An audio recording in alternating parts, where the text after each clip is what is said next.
Hey gang, welcome back to the channel. My name's Nicky V. I'm a studio musician and producer here in Nashville. So I produce records for different artists and songwriters in town, and other producers call me to come in and play guitar on their records as well. So I also get here on YouTube and do different guitar topics and peel back the curtain on tracking sessions and do a little bit of everything. And if you're into that kind of stuff and you haven't subscribed already, my analytics show me that 80% of you guys aren't subscribed to watch these videos. Please hit that subscribe button. Helps grow the channel and get these videos out to more people, so hopefully they enjoy them like you guys do. Today I thought it'd be a good opportunity to talk about stuck in a rut, right? The phrase you hear thrown around so often. And it's really applies to a lot of people, right? Or most people feel like they're stuck in a rut. When they say they're stuck in a rut, they've kind of hit a brick wall, right? And they're trying to break through to that next level and expand their musical horizons, expand their level of phrasing, express themselves freely across this guitar neck. When it comes to the stuck in the rut thing, what I see most of the time is most players fall into one of two categories. And we're going to talk about both, so hang in there with me on this. The first category, though, thankfully is the easiest to fix. And it's not easy, but it's doable. And that category of players simply do not know the guitar neck to a state of completion. It's very fragmented. Nothing's connected. They can kind of determine a key and then noodle around in one or two spots. And then that's kind of where they get stuck. They feel like, okay, this is, just where I must be there. And they've been there for 20 years maybe.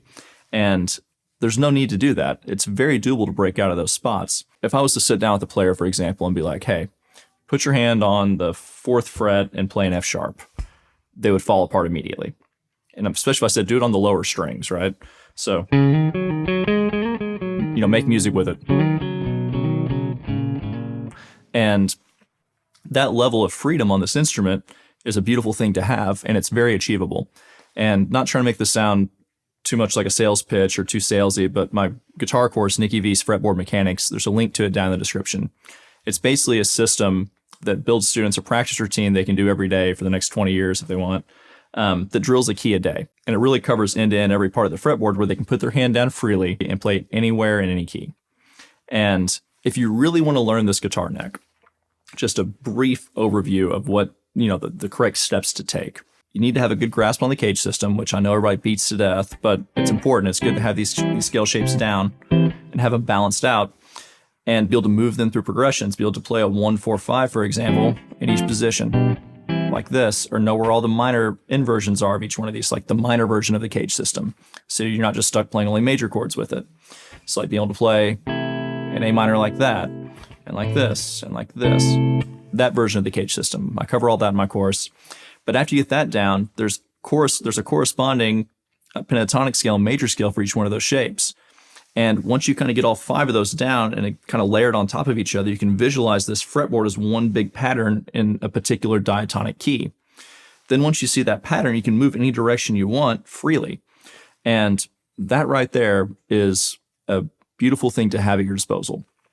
Because if your musical instincts are to move a certain direction, you're hearing the shape of a line go a certain way, but you aren't sure where to put your hand, or it's not second nature, just so drilled into your subconscious at this point, it's going to be very hard to express yourself on this instrument. So step one is you really have to get this fretboard down. So I'm not trying to, like I said, make it too salesy, but the whole course really dives into all that. So basically, if you've been playing the same 2 blues boxes for the last 20 years, it's time to force yourself out of them. And it's doable. And it's not quite as daunting of a task as you might think. People do it every day. There's no reason you shouldn't be able to do it as well. So that brings us to our second category of player, which is the person that's stuck in a rut but knows the fretboard really well.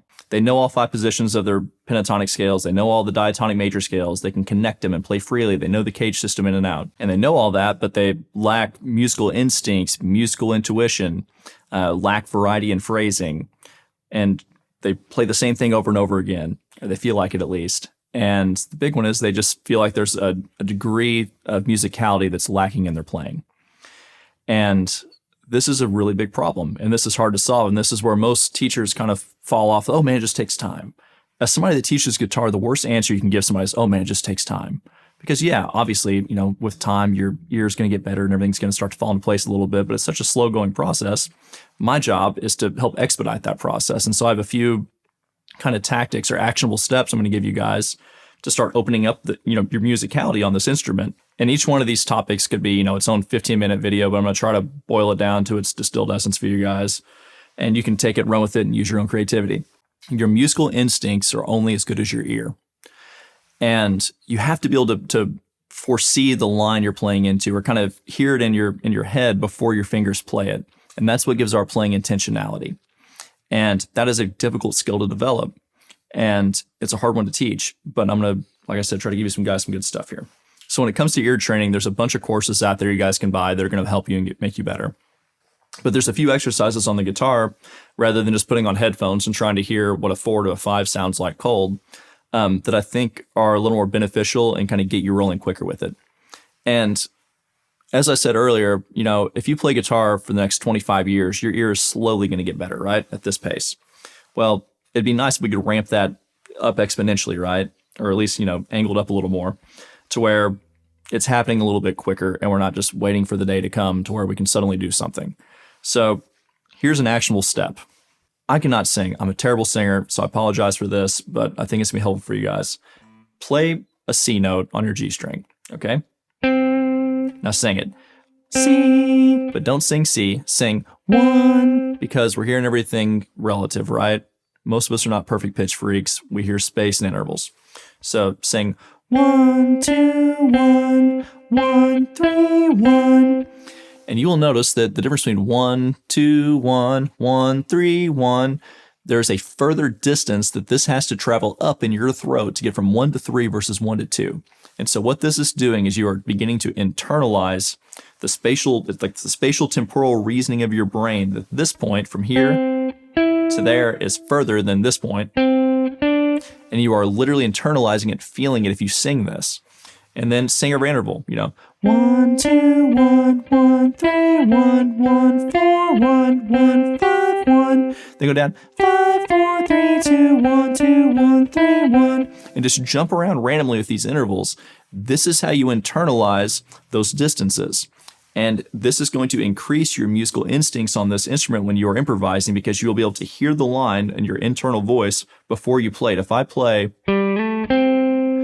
I can hear da, da, da, before I go. I can stop here. I can hear these lines over these chords, and I'm weaving this melody based off my musical instincts through this chord progression at that point in time. And I'm hearing ahead before it happens. That is the difficult part. That's why studio guys and great musicians, when you see them sit down and they hear a song for the first time, they don't have a guitar. They're sitting there in the studio with a chart in their hand, listening, and they're kind of hearing lines already in their head. And they go out to their instrument, they pick it up, and it just comes out of their hand. So that is one actionable thing you can do with this. There's other things too, like singing in the car, right? Like transcribing the chord progression numerically in your head as you're listening while you're driving. That's a big one. And it's just something to kill the time if you're stuck in traffic. And if you live in Nashville, you know all about that. So number 3, this is what I make all my students do. If they're serious about really wanting to get better at this. Chart out 2 or 3 songs a week by ear without an instrument in your hand. And it sucks. It is so hard when you first start doing it. You're going to be wrong. If you get, every other chord wrong, it's going to feel terrible. And you probably will if you haven't done a lot of this. Sit there, put the guitar aside, sit there with a chart. And I have a Nashville number charting video if you look back through my channel a little bit. And write out a number chart for these songs. Just pick easy songs. Take something like Stand By Me or My Girl. See if you can chart those out by ear without your guitar in your hand. And do it in pen in one notebook for a year. And then at the end of that year, scroll back and look at how many corrections you've had, and you can see the progress you've made over a year. You're like, oh, wow. It's hard to see the little bitty gains you get every day, but that kind of very difficult, painful work is how you expedite the process of getting your ear developed to a point you can hear chords out of thin air. You can listen to a song one time without touching your instrument and just know what the chords are. Or at least, relative to each other, you might not be able to be like, oh, that's a G chord, but you're like, okay, that's a 1, that's a 5, that's a 6 minor. You can hear those changes happening. And it doesn't take a freak gifting for this. Like I said, I've taught a lot of players, and I can see where everybody starts out at. I know where I was at. I was like a very middle of the road gifting. I always had just like a decent feel when I picked up the guitar, but I couldn't play super fast. I didn't have a great ear. Everything was just like very average probably. And so it was developed. But now, unless you throw a crazy Christmas song at me with a bunch of nutty extensions in the chords, I can usually get it pretty first try charting it out without an instrument. So it's doable for most mortals. You don't have to be some musical savant that's had private lessons since the age of 6. It's doable. And I think I mentioned it earlier, but for exercises like learning all 5 positions of your major scale, that's something that can be done to a state of completion. So you should do it to a state of completion. Something like ear training, this is a different type of practice. This cannot be done to a state of completion. So it needs to have a time limit on it. And it doesn't need to be, for 45 minutes a day. Take 5 minutes, 10 minutes a day, and sit there and actively do these, singing the intervals or charting out a song. Take 5 to 10 minutes a day and do this for 6 months, and I promise you will see growth. There's no doubt in my mind about that. That's just how it works. If you do it consistently over time, that is where the gains come from. So moving on to our next thing, lack of variety in phrasing. So if you feel like you're playing the same licks over and over again, most, even like really great guitar players, might not necessarily have a huge lick vocabulary. Very rarely are we truly like improvising on the instrument, right? We're stringing together ideas, massaging different lines and motifs into different musical contexts is what we're doing. And that's why it sounds like we're not repeating ourselves. And some people are really good at sounding like they're not repeating themselves. But what they really have is an incredible knack for variety of phrasing. And so there's a few things to develop phrasing, right? It's like, people are like, oh man, you either have it or you don't. That is so untrue. This is very learnable, okay? So this is the best tactic I know to start developing some variety within your phrasing. Take a line, like, so that's like 6, 5, 3, 5, slide down to 2, 1. And let's put that into a musical context now. Like,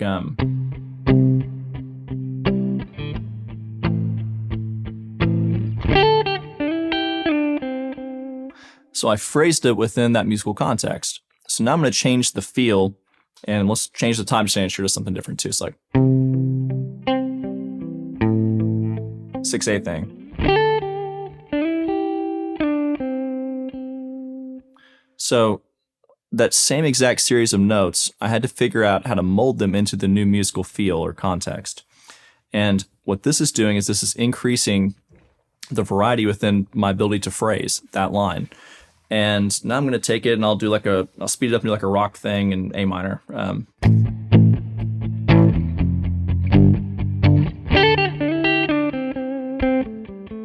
Right? Same notes. I added a little 6 at the end, but we're expanding our ability to phrase and get more mileage out of some line or turn it into like a motif, play it in other parts of the neck. This is a great exercise. And another way you can do this is pull up like your liked songs playlist on Spotify or Apple Music or something, and put it on shuffle and see if you can take a line and fit it, not force it, but musically fit it into any song that comes up on shuffle. So you have to determine the key as quick as you can, right? And fish for the key, and then try to play that line, and then go to the next song and fish for that key again. So it's a little bit of ear training there as well. And try to mold that lick into every, for 10 songs that day. It's a great exercise, and it's going to start to increase your ability to phrase and get more mileage out of the things you already know. And another way to increase your phrasing or variety in phrasing is active listening.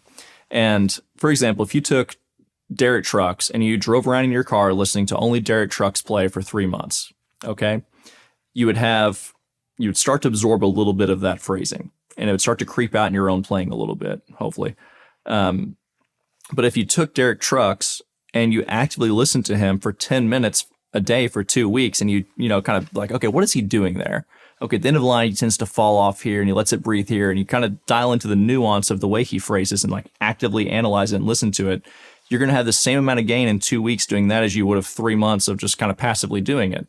And so it's just putting the work in, right? And it's tricky. There's the obvious answer of, transcribe, a bunch of players, transcribe sax players, transcribe great guitar players, singers, and you start to absorb what they do over time. But I really think that that's a lazy answer. And I think the first exercise I gave you guys of taking a line and molding it into the different musical contexts is your ticket to starting to get a little bit more of that happening for you. And in conjunction with time and experience and increasing your ear and your musicality and all this. So how do we increase our musicality and our variety within our own playing? And this is our third point I'm going to come to here, and this is pulling from different influences outside of your comfort zone. I have a couple students that I work with that are kind of at this point now to where they know the fretboard really well. And they're like, hey man, I'm just trying to make music with it and find inspiration. I'm like, great. I'm like, the next 2 to 3 years of your life is going to be a very fun journey. In conjunction with, your typical exercise you're going to do, or learning songs or transcribing solos, the things that typically help us progress our instrument, I think you get a lot out of diving into styles that we're not as familiar with. So for example, if you were to take bossa nova, and you have zero interest in bossa nova guitar or the style in general, you don't care about it, it still is going to be beneficial for you to go down that rabbit hole for 2 or 3 days. And at the end of that, you might realize, after you dissect it, you're like, okay, wait a second. That's interesting. The singers don't sing with any vibrato. There's no vibrato with bossa nova singing typically. Okay, well, we can put that in our own playing. Not every note needs to have vibrato on it. Then vary it up, put a little on it. Or play it, then add the vibrato later. It's very musical. Then don't vibrato notes. It has a completely different emotional connotation to it. And you might be like, okay, if you dig into bossa nova, you're going to know your drop 2 voicings. By the end of those 3 days, you're going to dig into some of that. You're going to know those drop 2 7th chords across the neck. And you're going to have a better degree of understanding, 16th note subdivision with, these little movements like this. You're going to have a better feel for that. And it's going to creep out in your playing in interesting ways, maybe months, years later. It's just something that helps develop our overall scope of our musical journey.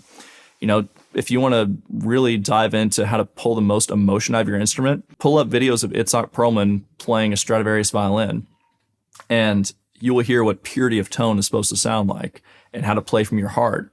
And obviously there's guitar players that play from their heart, but everybody listens to those guys. If you want to develop your own musical, your own musical taste and who you are as a player, we're usually, a combination of our influences. So expand those influences out to, different styles, different instruments. Study, a Greek bouzouki player for a week. You'll learn how they'll hit these notes, these little pull-off things like that. Well, that's so, we can apply that to so much music that we play with our own improvising. That's just like one little micro example. Expand your horizon. Like I said earlier, there's something to learn from everything. Literally everything. There's not one instrument on this planet that you cannot learn something from, in my opinion. It really comes down to developing your ear and developing your musical instincts on this instrument. You have to know this neck, but after you know it, you have to figure out what to say with it.